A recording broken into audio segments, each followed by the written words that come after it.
Olá, tudo bem com vocês? Vamos agora mais uma aulinha da nossa disciplina Panorama Bíblico, perfeito? Dando continuidade, vamos falar sobre cidades e povoados. Tem dois. Nos tempos bíblicos, as casas não eram isoladas uma das outras, a não ser que fossem um território agrícola, mas a grande maioria delas estavam agrupadas em povoados, sempre localizados próximo às nascentes ou rios. Nos dias de Jesus Cristo, havia aproximadamente 240 cidades somente na Galileia. Estes povoados eram bastante pequenos, não tinham sinagogas nem tribunais. Belém e Emaús são exemplos dessas cidades. Já Nazaré, pelo seu tamanho, nem era considerada nas listas oficiais tanto dos judeus como dos romanos.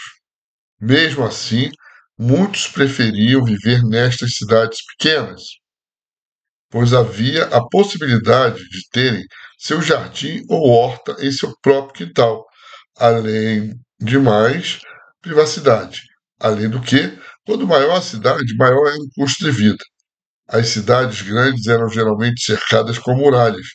Jerusalém é um exemplo de uma destas. Estas muralhas tinham grandes portões e o fluxo de pessoas durante o dia era muito intenso através dos mesmos. Portanto, boa parte do comércio da cidade localizava nesses portões. Ali os mercadores montavam seus negócios e contratavam funcionários. Por volta do primeiro século foi criada uma lei interessante que desobrigava a esposa de seguir o marido se este resolvesse mudar de uma cidade para o povoado, e vice-versa por causa da mudança drástica de hábitos que sofreria. Assim eram as cidades e os povoados na época. Hospitalidade. A hospitalidade era uma característica marcante do povo judeu. Sempre que chegava uma visita a uma casa judaica, esta deveria ser recebida com toda a atenção. Os seus pés deveriam ser lavados, coisas que geralmente é feito pela esposa do anfitrião. Nas casas de pessoas mais ricas, os escravos faziam isso. A maioria seguia à risca este tipo de tradição, enquanto uma pequena minoria era realmente indissociável. A hospitalidade já estava tão arraigada na sociedade judaica que a generosidade entre eles era franca. Não receber uma visita era considerado paganismo. Lucas 16, 19, 25 fala sobre isso. Jesus mesmo nos ensinou que deveríamos abrir a porta de nossa casa para os pobres e aleijados. Em Lucas 14, 13 também comenta esse assunto. Tudo que a casa poderia oferecer deveria ser compartilhado com a visita, e alguns aproveitadores exageravam por causa desta liberdade. A hospitalidade parece ser um dos alicerces da fé tanto no judaísmo quanto no cristianismo. Todo forasteiro deveria ser recebido como amigo e deveria ser dado abrigo, alimento e roupa se fossem necessários. Algumas passagens do Novo Testamento falam precisamente sobre isso. Romanos 12, 12 e Tito 1, 8, 1 de Pedro 4, 9. E até 3 epístolas inteiras do Novo Testamento são dedicadas a este assunto. Filemão, 2 e 3 João.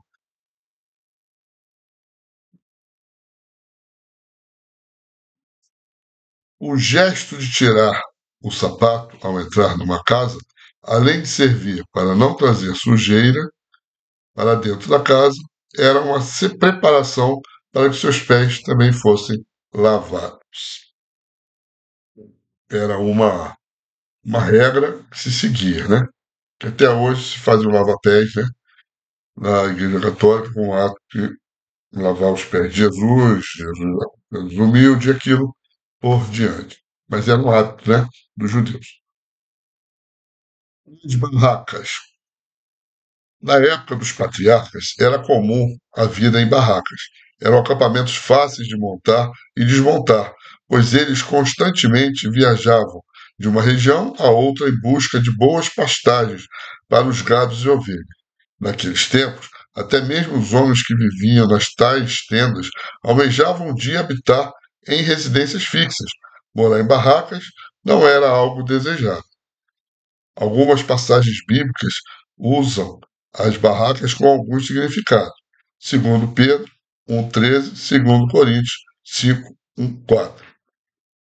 Estão relacionados a textos relacionados ao que nós estamos falando.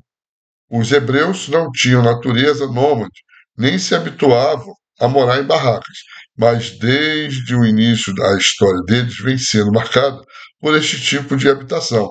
Antes mesmo de Abraão, algumas pessoas já viviam em barracas. Um personagem antediluviano, Jabal, foi o pai dos que habitavam em tendas e possuíam gado. Gênesis 4:20. Talvez ele tenha sido o primeiro nômade. Perfeito? É. As barracas, as barracas ou tendas, em sua maioria, eram feitas com pele de animais costuradas umas às outras e estendidas sobre mourões de madeira. Depois, as portas das tendas eram amarradas às placas fincadas no solo. Todos os mantimentos da barraca também eram armazenados em grandes sacos feitos com peles de animais, utensílios de cozinha, lâmpadas, almofadas, etc., e carregados em lombos de jumentos. A tenda sempre era armada em locais que pudessem oferecer sombra, água e pastagem para os seus animais, enquanto a vida em barracas era ruim e muito simples para alguns. Para os patriarcas, tal como Abraão, era bastante suntuoso, pois ele era um homem muito rico e possuía muitos escravos e pastores, nada lhes faltava. De tudo tinham em abundância. Foi com a ida da família de Jacó para o Egito que terminou a fase da vida em barraca por séculos. Tal hábito só reiniciou com a peregrinação do povo hebreu pelo deserto, pois durante os 40 anos habitaram em barracas, e novamente chegou o fim, com a entrada na terra de Canaã, sob a liderança de Josué. Em Jó 4:21, em algumas versões, fala-se Deus arrancar a corda da tenda. Você pode entender agora o que significa isto. Seria soltar toda a lona da tenda, cair tudo. Se a lona se soltasse, poderia causar um incêndio por causa das lamparinas de azeite, assustar as pessoas ou mesmo ser levada pelo vento.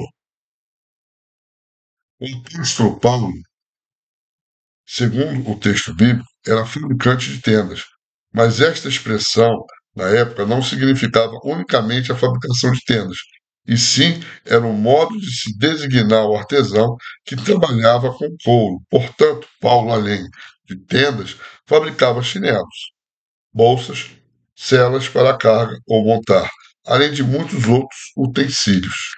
Na época de Paulo, o povo habitava em casas fixas, mas a demanda por tendas era grande, pois eram usadas em festejos e ocasiões especiais. Assim como hoje é divertido acampar em barraca, na época de Paulo também era diferente sair de suas casas fixas, tá, em barracas por alguns dias. Paulo, Áquila e Priscila viviam do ofício de fazer tendas. Atos 18:3 comenta sobre isso. Paulo talvez não soubesse só trabalhar com couro, pois ele era da cidade de Tarso, famosa pela produção de silício, tecido feito com pelo de cabra. Bom, chegamos ao fim do item 2 nosso, relatando bem para vocês como era a época, né? Essa parte de habitação, né? Nós falamos bem sobre as construções, aí fomos para as cidades e povoados, hospitalidade, como eles recebiam, como eram feitas algumas moradias, inclusive as barracas, né? Na próxima aula nós vamos entrar em família, tá? Como era a família na época, formada. é interessante, é importante vocês entenderem que esses aspectos da época nos dão uma visão melhor da leitura dos textos bíblicos, tá bom? Então, compartilhe o vídeo, dê o joinha, aperta o sininho, para ajudar nosso canal a divulgar o nosso trabalho, tá bom? Então, até a próxima aula.